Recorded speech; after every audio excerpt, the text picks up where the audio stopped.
is an electric dipole.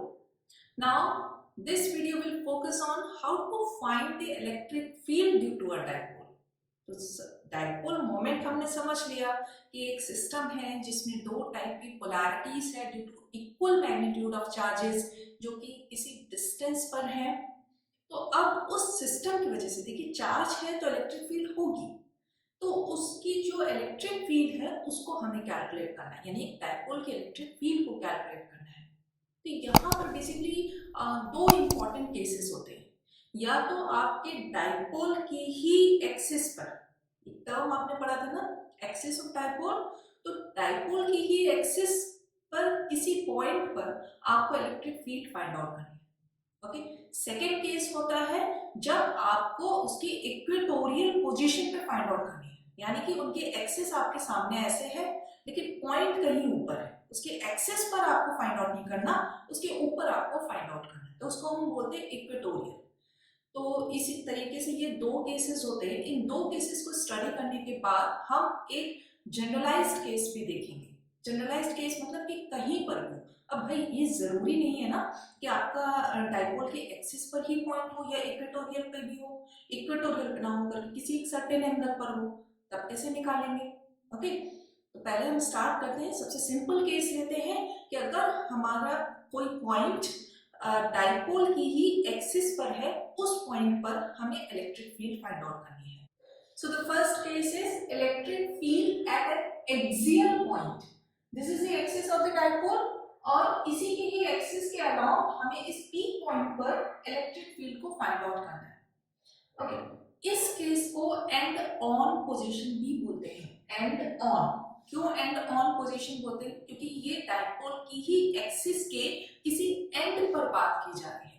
तो and चाहे negative side पर हो चाहे पॉजिटिव साइड पर हो, तो वहां पर हमें इलेक्ट्रिक फील्ड फाइंड आउट करना है। That's why it is and on position. Look into this diagram. यहाँ पर हमने ए पॉइंट पर नेगेटिव चार्ज, बी पॉइंट पर पॉजिटिव चार्ज कंसीडर किया है। दोनों चार्जेस के बीच में डिस्टेंस 2l है। Okay, O is the center of this distance.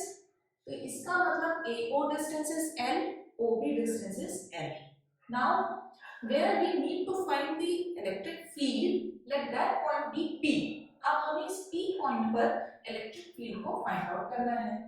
तो हमने एक जनरल मान लिया कि इस P point का जो distance है from the center, this is the center. तो center से जो distance है, let it be R. ठीक है, तो अब हम फाइंड आउट करते हैं कि इलेक्ट्रिक फील्ड क्या होगा। बहुत ही सिंपल कॉन्सेप्ट है, आप ऐसा मत सोचिए कि हम कुछ नया करने वाले हैं। एक्चुअली जो हमने प्रीवियसली इलेक्ट्रिक फील्ड को फाइंड आउट किया है और थोड़ा सा मैथमेटिक्स को यूज करेंगे और डाइपोल मोमेंट को in relation with electric field find out कर लेंगे। So let's see. So total axial field कितनी होगी पी पॉइंट पर? It is due to the negative charge and the positive charge. Electric field superposition लगाते हुए हम इनको सम कर सकते हैं। तो इंडिविजुअली दोनों के इलेक्ट्रिक फील्ड अगर हम लिखें तो E प्लस Q कितनी होगी? E due to the positive charge will be K is what 1/4 pi epsilon naught. तो पॉजिटिव चार्ज लिखा। Now the distance of P point from positive charge, भाई पॉजिटिव चार्ज की वजह से ना इलेक्ट्रिक फील्ड में क्या होता है? Separation between the points. तो सेपरेशन कितनी हुई? ये डिस्टेंस R है, ये L है, तो इतनी डिस्टेंस कितनी हुई? R minus L. So R minus L का whole square. Since electric field is vector quantity, तो यहाँ पे भी हमें डाइपोल मोमेंट के यूनिट वेक्टर को कंसीडर करना होगा। So जिस तरीके से हमने पॉजिटिव चार्ज की वजह से इलेक्ट्रिक फील्ड जो आ रही थी एट पॉइंट P हमने लिखा, वैसे ही नेगेटिव चार्ज की वजह से जो इलेक्ट्रिक फील्ड है उसको, so minus KQ. Now the distance of this P point from negative charge, this distance is R, this distance is L, so total distance will be R plus L का whole square in the unit vector dipole moment. So this is our third equation. आपको first equation, second and third इनको use करके total axial field निकालना है। That is very simple. इसको solve करना होगा। R minus L का whole square, R plus L का होल स्क्वायर। यहाँ डिनोमिनेटर का जो फैक्टर है R minus L का whole square, R plus L का होल स्क्वायर को अगर एक साइड ले तो ये हो गया ना A plus B, A minus B। So denominator का बड़ा इजीली हमारा सॉल्व हो गया। न्यूमरेटर में जब इसको ओपन करेंगे तो क्या हमें मिलेगा, के क्यू मिल गया और यहाँ पे 4RL। अब 4RL को थोड़ा सा हम ब्रेक कर दें तो यहाँ पर हमारी इलेक्ट्रिक फील्ड एक्सियल आएगी। दिस विल बी 2 को बाहर लिया, 2K बाहर लिया, इसको लिख सकते हैं 2QL and then R upon R square minus L square का होल स्क्वायर। ठीक है, ये हमारा क्या बन गया, 2QL क्या था, 2QL with this unit vector it will becomes 2KP dipole moment into R upon R square minus L square का whole square. So this is our electric field at an axial point. एक approximation करें या फिर ये कहें कि let this point P is at very large distance, जब ये बहुत दूर होगा डायपोल से तो इस डायपोल की वजह से उस पॉइंट पर कितना इलेक्ट्रिक फील्ड होगा, कैसे फाइंड आउट कर सकते हैं। If I consider this point P at very large distance, this means that this R is very greater than L. और another thing, for short dipole, अगर डायपोल ही तो छोटा है तब क्या होगा, डायपोल छोटा होने का मतलब ये भी हो सकता है R is very greater than L। ठीक है, डिस्टेंस बहुत बड़ा है यानी R is very greater than L और शॉर्ट डायपोल है that means L is very smaller than R। In that case ये जो नेगेटिव फैक्टर आ रहा है ये हमारा कैंसिल आउट हो जाएगा। कैंसिल आउट होने में हमें एक्सियल फील्ड कितनी मिलेगी, so it will be 2kp upon r cube. So this will be our axial electric field for short dipole or when the point P is at very large distance. Now let's see the second case. Here we need to find the electric field at point P which is at equatorial position of dipole. Equatorial position को हम broadside on position भी बोलते हैं। यहाँ पर once again हमने -q plus q का ही dipole consider किया है और ये जो P पॉइंट है इस पे देखना है। तो जैसा आपने इलेक्ट्रिक फील्ड के न्यूमेरिकल सॉल्व करते वक्त इलेक्ट्रिक फील्ड फाइंड आउट किया था, सेम वैसे ही हमने यहाँ पर इलेक्ट्रिक फील्ड फाइंड आउट करना है। तो प्लस q की वजह से हमारी इलेक्ट्रिक फील्ड रेडियली आउटवर्ड हो गई, वो हमारी E प्लस q से हमने डिनोट किया है। नेगेटिव q की वजह से ये इनवर्ट की तरफ है E माइनस q। दोनों का रिजल्टेंट क्या होगा, ये रहा। लेकिन आप यहाँ नोट करने वाली बात है कि डायपोल मोमेंट का डायरेक्शन -q टू +q होता है और इस डायरेक्शन में है, जबकि इलेक्ट्रिक फील्ड हमारा अपोजिट डायरेक्शन में है।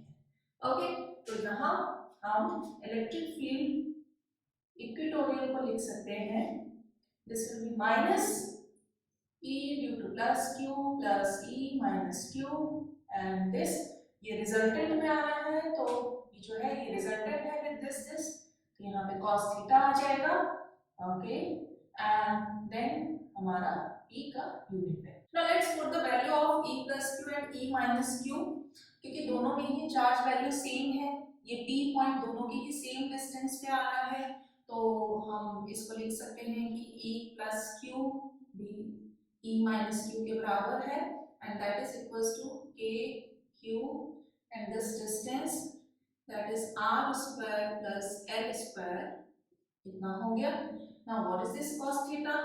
Cos theta होता है हमारा base upon hypotenuse, base तो हमारा L है तो L लिख दिया, hypotenuse कितना है R square plus L square की पावर 1/2। ओके, now इसको हम सारी वैल्यूज जो आ रही हैं, this is equation 2, this is 3, सबको हम प्लेस कर देते हैं इक्वेशन 1 में, तो हमारा E इक्वेटोरियल आ जाएगा, माइनस आएगा, देन क्योंकि ये 2 टाइम्स है तो इसको सम अप कर दिया तो 2kq हो गया एंड cos थीटा के साथ प्रोडक्ट में है तो L भी हो गया and in denominator this is r square plus L square and here r square plus L square की पावर 1/2, ये हो गया r square plus L square की पावर 3/2। ओके, इधर एंड इधर इसको सम अप किया तो व्हाट इज 2kql? k को अगर हम हटा दें तो ये हमारा कितना बन जाएगा? वन सेकेंड, यूनिट वेक्टर यहाँ रह गया, तो हम इसको लिख सकते हैं k p, okay, r square plus l square के पावर 3/2। इक्वेटोरियल पॉइंट पर हमारे इलेक्ट्रिक फील्ड इतनी आ गई। अब यहाँ पे माइनस तो नहीं गया, माइनस को ऐड करिए। माइनस क्यों है? क्योंकि ये जो इलेक्ट्रिक फील्ड है उसकी डायरेक्शन मोमेंट से अपोजिट डायरेक्शन, जबकि एक्सियल में ऐसा नहीं था। एक्सियल में डायरेक्शन सेम हो रही थी और यहाँ पर हमारी डायरेक्शन अपोजिट हो रही है। बस अगेन यहाँ पर हम फिर से देखेंगे कि अगर ये पी पॉइंट हमारा बहुत दूर हो या फिर हमारी ये डाइपोल ही शॉर्ट हो, तब क्या होगा? क्या होगा? एल को हम इग्नोर कर सकते हैं in comparison to R minus K P R Q. Axial and equatorial को कंपेयर करें तो axial is twice, okay, negative भी है, equatorial. Okay. Now the third case is where we find the electric field due to a dipole at a general point. ठीक है? It is not necessarily an axial point or equatorial point. कुछ भी हो सकता है. Let this point P is making an angle theta with the axis of the dipole. ठीक है? Minus q से plus q, distance is 2l, and the distance of this point P with the center is r. तो इतने parameters आपके given हैं। अब यहाँ पर हमें बहुत ही बेसिक वेक्टर मैथमेटिक्स को यूज करना है। डाइपोल मोमेंट है, here it is p, ठीक है, डायरेक्शन इसकी नेगेटिव से पॉजिटिव है। सो ये क्या होगा? This line can be written as p cos theta. इस p cos थीटा से ठीक 90 डिग्री पर अगर एक और हम वेक्टर लाइन बनाएं तो ये कितनी होगी? This will B p sin theta. Dipole moment के दो कंपोनेंट हैं, एक है p cos theta and another one is p sin theta.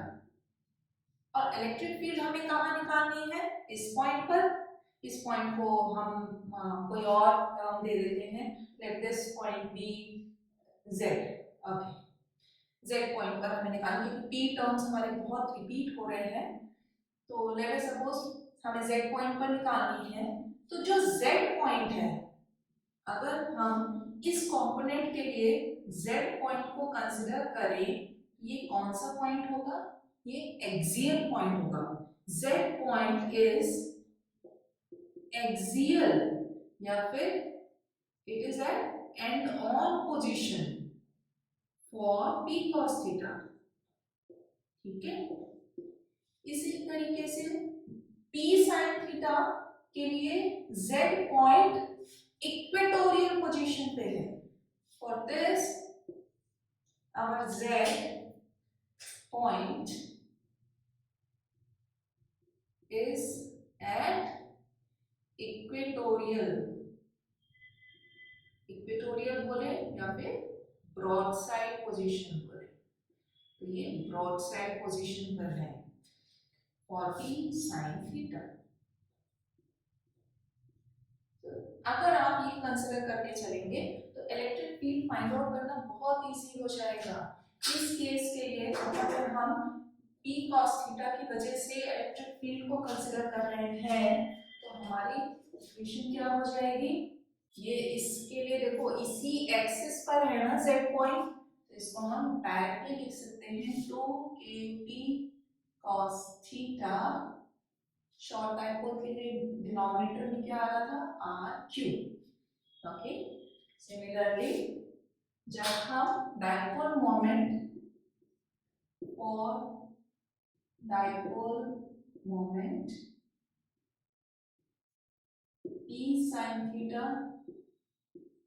Electric field at z, इसको हम कंसीडर करें, देखो p sin theta is going to this direction, लेकिन यहाँ पर हम जब कंसीडर करेंगे तो जो हमारी इलेक्ट्रिक फील्ड है वो क्या होगी?